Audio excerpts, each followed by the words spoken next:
yang tidak mau anaknya bergabung karena takutnya corona, datang ambil tugas di sekolah. Kemudian bawa pulang.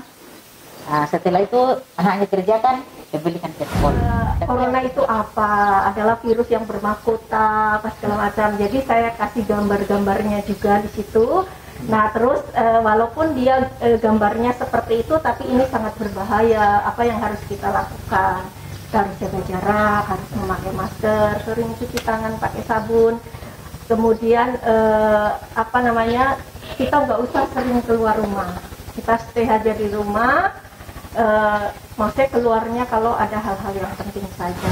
Sahabat Kaki Tanah Papua, kali ini kita berada di Yayasan Pancakasih, sekolah luar biasa Pancakasih di Manokwari. Langsung saja kita berkenalan dengan narasumber orang-orang hebat kita ini. Mungkin saya ke Ibu Mami dulu. Saya sendiri adalah nama saya Ibu Mami. Saya adalah orang tua ABK yang mungkin nanti baru kita jabarkan yang lainnya.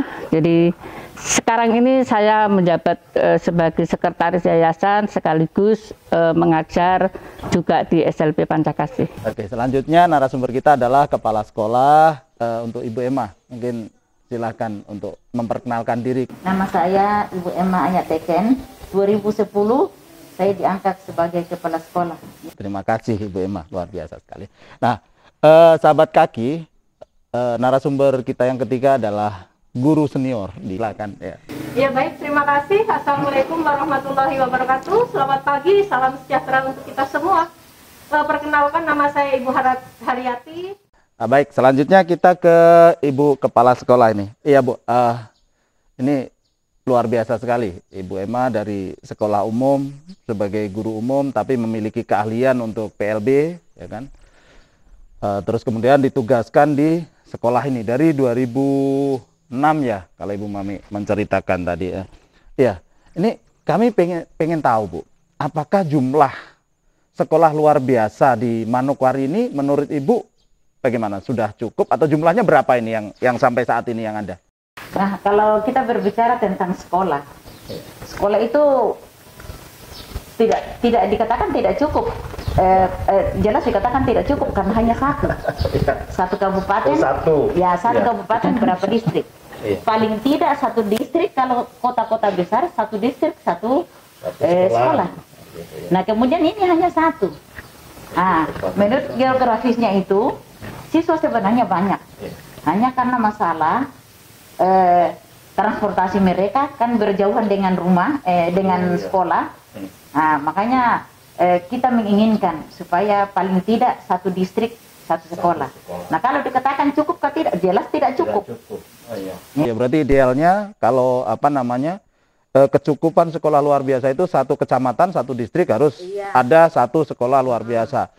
Terus kemudian yang terjadi ini dulu masih Manokwari Raya Bu ya. Manokwari Raya itu masih ada Pegaf, ada Manokwari Selatan, itu sekolahnya cuma satu, menjangkau sekian luas wilayah hanya satu, ini berarti tidak cukup. Nah, selanjutnya kita ke Ibu Haryati dulu ya Ibu, sebagai guru senior, sebagai guru yang sudah lama mengabdi di sekolahan ini dan sudah banyak mendampingi banyak murid-murid yang berkebutuhan khusus, murid-murid yang istimewa ini. Kami ingin tahu, sekolahan ini hanya khusus menampung beberapa kategori berkebutuhan khusus saja atau semua anak-anak yang berkebutuhan khusus ditampung di sekolahan ini? Oke, baik. Terima kasih Pak Toto. Jadi kalau di sekolah ini, mengingat sekolah luar biasa ini kan hanya satu-satunya di Kabupaten Manokwari, jadi tidak mungkin kita akan diskriminasi terhadap kekhususan yang ada. Kalau kita boleh memilih, jelas kami akan memilih anak yang mudah untuk diajar, tapi kami tidak bisa memilih itu. Jadi semua kekhususan ada di sekolah kami, yaitu ada tunanetra, tunarungu, tunagrahita, tunadaksa, dan tuna autis. Itu adalah 5 kurikulum pendidikan khusus yang dikeluarkan oleh direktorat kami, yaitu Direktorat Pendidikan Khusus. Tapi pada kenyataannya siswa yang ada itu di sini tidak ada juga yang berkebutuhan tunaganda. Jadi ada satu siswa dengan lebih dari satu kekhususan atau satu ketunaan. Misalnya tunarungu, dia juga ternyata memiliki tunagrahita. Misalnya seperti itu sebagai contoh, seperti itu. Jadi kalau mau dilihat dari kesulitan kami mengajar sebagai guru yang waktu itu, memang kami kan basicnya bukan PLB. Jelas kami kesulitan, tapi pertama-tama boleh nggak saya mengucapkan terima kasih dulu kepada P4TK atau Direktorat Pendidikan Khusus terkait dengan guru. Pada saat itu kita basicnya bukan S1. Waktu itu kita awalnya ngajar di sini adalah lulusan SMA. Namun dengan adanya undang-undang yang mengharuskan guru itu S1, saya mencoba untuk mengawali. Saya berkuliah dulu di STKIP Muhammadiyah, yang penting S1 saja dulu. Waktu itu saya ambil jurusan PGSD, dan 1 tahun berikutnya ada orang direktorat, kalau nggak salah dari Direktorat JTK, waktu itu dari Jakarta turun ke sini mencari ada nggak sekolah SLB di Manokwari. Kemudian ada nggak gurunya lagi yang berkuliah. Nah waktu itu kebetulan baru saya yang kuliah.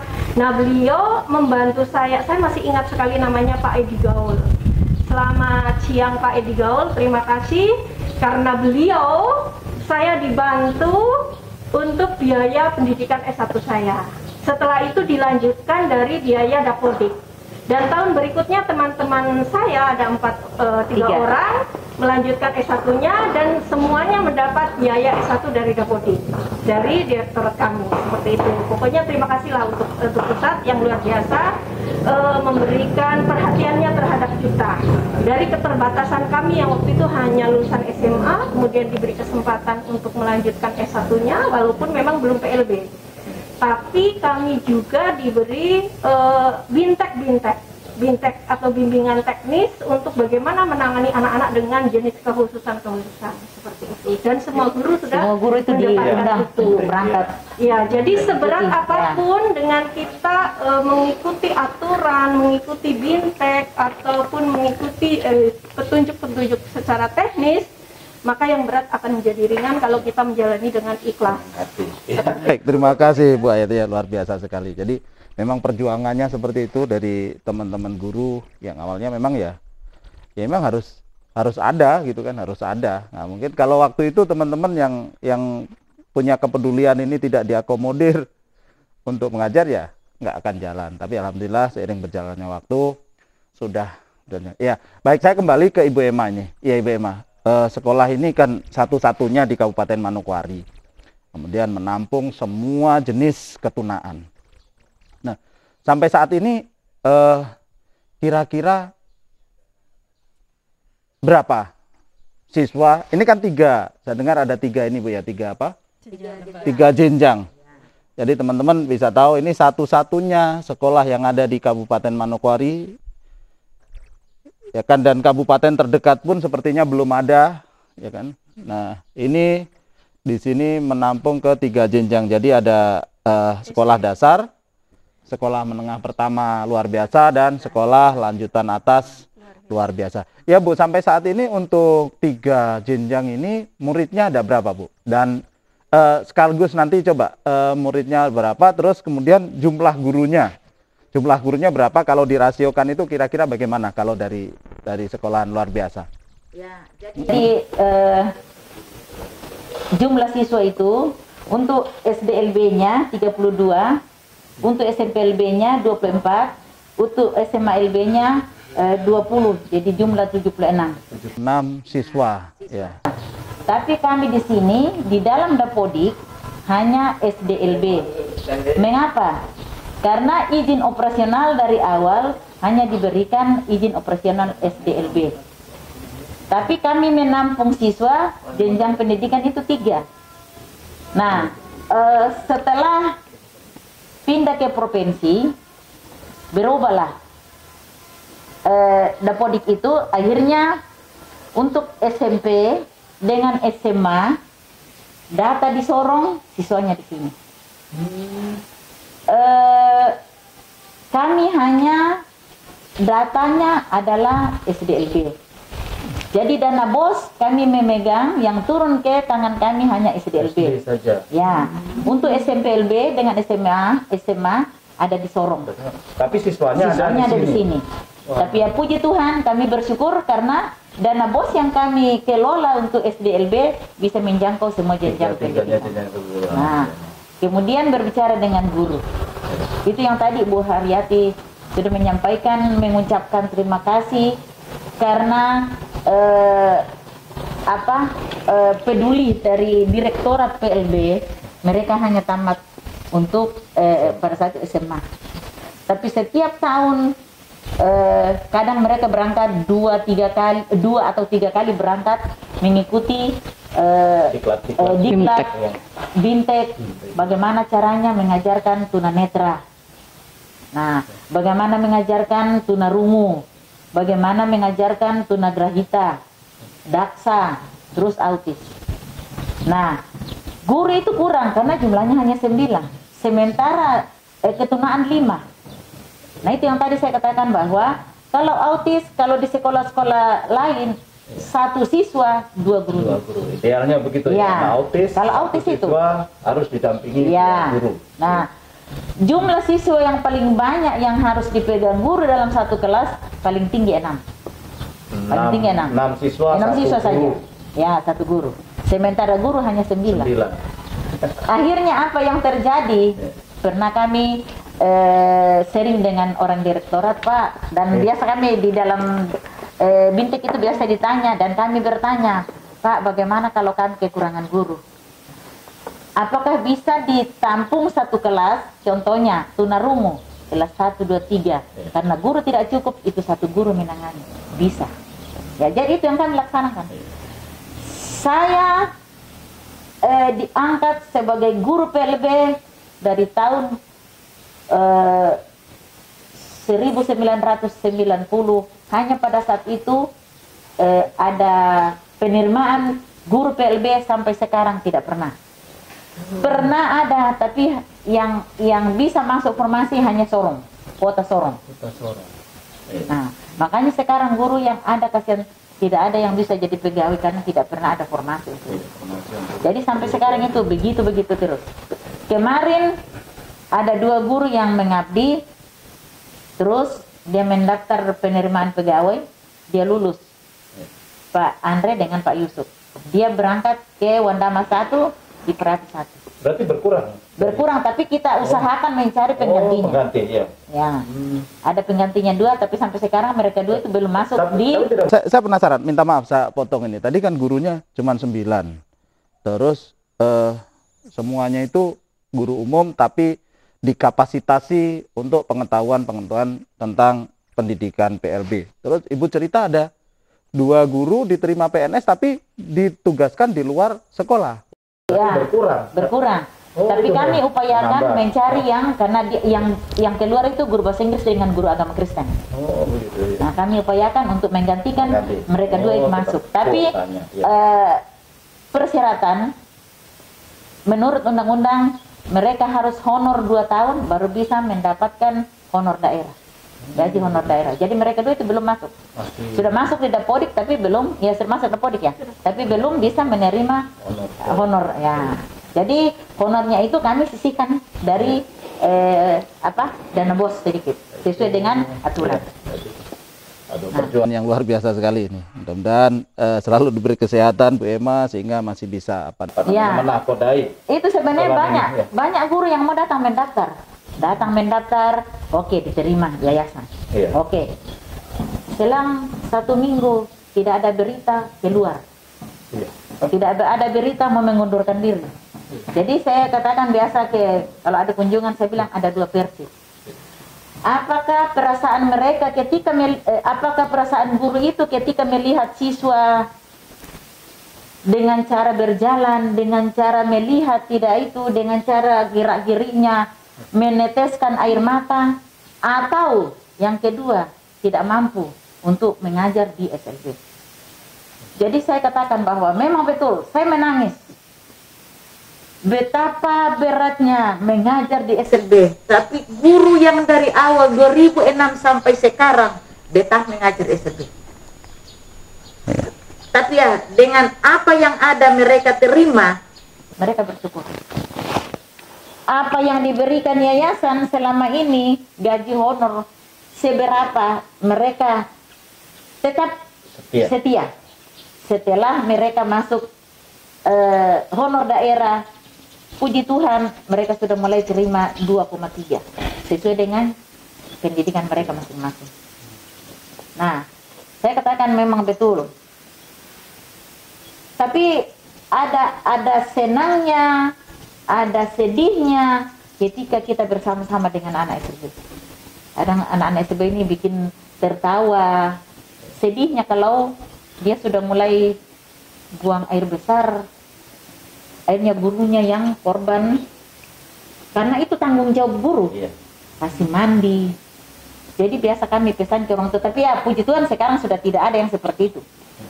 Kami pesan ke orang tua, tolong anaknya dibawakan pakaian ganti ke sekolah, karena ketika dia buang air besar ya sudah. Ada kan yang autis itu, yang Down syndrome, kalau sudah buang air itu dia kasih masuk tangannya gosok sampai ya penuh dengan kotoran. Jadi saya bilang, saya memang betul, mungkin bukan hanya saya saja. Kadang ada rasa sedihnya sebelum guru-guru masuk di honor daerah, dari yayasan saja yang memberikan bantuan kepada mereka transportasi. Saya bilang, mereka betah karena itulah kepedulian mereka, rasa kasih sayang mereka. Timbul dalam hati mereka bahwa kita ini adalah orang-orang yang hebat. Tuhan mengatakan bahwa kasihilah sesamamu manusia. Itu yang guru-guru lakukan. Memang betul-betul pengabdian yang luar biasa sekali. Jadi sahabat kaki, tadi yang diceritakan Ibu Emma adalah sebenarnya banyak orang-orang yang berminat untuk melamar menjadi guru di sekolah luar biasa ini. Tapi pada kenyataannya rata-rata cuma berjalan 1 minggu, sudah tidak melanjutkan lagi. Tantangannya sangat luar biasa dan salut kepada teman-teman yang sampai hari ini masih setia membimbing, mengajari, ya kan, mengarahkan adik-adik kita yang berkebutuhan khusus. Ya. Selanjutnya saya kembali ke Ibu Mami. Ya, Ibu Mami, tadi di awal kita sempat terputus ya Ibu Mami, waktu itu melakukan pendataan 2006 yang melalui forum apa? Iya, forum kepedulian anak berkebutuhan khusus. Nah, itu tadi kan ada 5 keturunan di sini. Nah, pertanyaan kami adalah apakah di sekolahan ini ketunaan apa saja yang ditampung di sekolahan ini? Tadi sudah disampaikan oleh Ibu Kepala Sekolah bahwa ketunaan yang di Ibu Yati ya, Bu Yati yang kita terima untuk dilayani adalah 5 ketunaan ya Bu, ya, tunanetra, tunagrahita, tunarungu, tunadaksa dan autis. Ya, seperti itu dari awal memang kita sudah melayani dari awal, namun pada waktu itu kan baru pertama yayasan dibuka, sekolah dibuka itu kepercayaan orang itu kan belum seperti sekarang gitu, karena orang yang melihat anak yang seperti ini kok mau disekolahkan di tempat seperti itu gitu kan, jadi belum ada kepercayaan mereka. Jadi pada waktu itu juga belum semua masuk. Jadi waktu itu baru tunagrahita, tunarungu, tunadaksa yang waktu kita layani pada awal mulanya. Tapi lama-lama terus berkembang setelah ada kepercayaan itu, terus kita sudah melayani 5 ketunaan itu. Tadi mungkin saya juga memberikan tambahan dari Bu Yati tentang bimbingan ya, BIMTEK yang diterima oleh guru. Itu yayasan juga berupaya memberikan agar guru-guru itu mendapatkan ilmu lebih, mendapatkan pengalaman. Jadi dulu pernah kita magangkan juga ya, magangkan di SLB Negeri Pembina Semarang untuk mendapatkan pengalaman mengajar di sekolah luar biasa. Waktu itu tahun 2012 kalau nggak salah ya. Itu alhamdulillah seperti itu. Karena memang guru-guru ini kan berbasic bukan PLB, tapi saya yakin karena orang menjadi guru PLB itu kan dari belajar. Kita belajar itu sekarang udah banyak sekali fasilitas, bisa dari Google, bisa ini walaupun kita tidak memiliki mungkin ijazah PLB ya, tapi banyak sekali sarana belajar untuk meningkatkan kualitas kita sebagai guru. Saya pikir guru-guru lain juga semua sudah mendapatkan bimbingan, jadi walaupun belum memenuhi istilah standar secara kompetensi, tapi alhamdulillah sudah baik, sudah bisa melayani anak-anak semua. Dan memang kami itu di Dapodik memang semua guru SD, tetapi kita juga ngajar di SMP SMA. Saya sendiri adalah guru SMA Tuna Grahita, padahal basic saya hanya PGSD, tapi karena belajar itu tadi, terus kita belajar sehingga kita bisa melayani guru, bisa melayani semua. Dan itu guru agama, guru bahasa Inggris pun selain mapel juga menjadi guru kelas, Pak. Pinter-pinter kita mengatur waktu. Saya membayangkan ini tadi satu-satunya sekolahan luar biasa yang ada di Manokwari Raya. Manokwari Raya itu sebenarnya dulu ada Mansel dengan Pegaf juga masuk di sini. Bahkan tadi disebutkan di Papua Barat cuma ada 3 dan ternyata yang 2 itu ada di Sorong Raya, ada di kota Sorong, ada di Kabupaten Sorong. Berarti saya berpikir wah ini sebenarnya Kabupaten Bintuni, Kabupaten Wondama. Nah itu kan yang paling dekat di Manokwari, ya kan, Manokwari. Nah ini kira-kira ketika ada siswa yang jauh, upaya apa yang dilakukan sekolah? Kita nggak usah bicara kabupaten lain deh, kayaknya saya terlalu jauh. Di Manokwari ini ketika ada siswa yang rumahnya jauh, itu upaya apa yang dilakukan pihak sekolah sehingga anak itu mau datang ke sekolahan, Bu? Ya, upaya yang kami lakukan, kami berkoordinasi dengan orang tua murid. Di tahun 2010 kami diberikan BES. Tapi yang tadi saya cerita panjang lebar bahwa sebenarnya bermasalah, tapi puji Tuhan sekarang sudah bisa kami pakai. Jadi kami koordinasi dengan orang tua murid menyampaikan bahwa janganlah orang tua melihat bahwa kami mendiskriminasi siswa. Kalau orang tua punya kendaraan, kami minta tolong antar sendiri. Yang tidak punya kendaraan itu yang kami antar pulang. Nah, ketika sopir juga itu saya salut karena keluar dari sekolah jam 12, pulang ke rumahnya mungkin jam 2. Karena apa? Mengantar siswa sampai ke pintu rumah masing-masing. Ya, ke Marampak sana, ke Pasir Putih, keliling. Ya, jadi ada BES. Tapi itu yang tadi saya sampaikan, karena BES-nya tidak cukup, maka orang tua yang punya kendaraan antar jemput anaknya. Tapi memang kita coba satu ini pertanyaan kami. 2 tahun terakhir ini kan negara kita bahkan dunia ini diserang oleh pandemi COVID-19. Nah, pertanyaan kami adalah bagaimana sekolah menginformasikan tentang virus ini, tentang pandemi ini kepada siswa, dan bagaimana penerapan protokol kesehatan di masing-masing kelas itu sendiri. Yang kami lakukan pertama, Pak, kami sharing dulu bersama-sama dengan guru. Kita mau menghadapi siswa bagaimana? Oke, kita kumpul. Guru membuat tugas selama 1 minggu, kemudian antar dengan bis. Yang punya motor jalan sendiri, belajar dari rumah ke rumah. Guru itu berjuang. Jadi 1 minggu dia membuat materi, setelah itu antar hari Sabtu.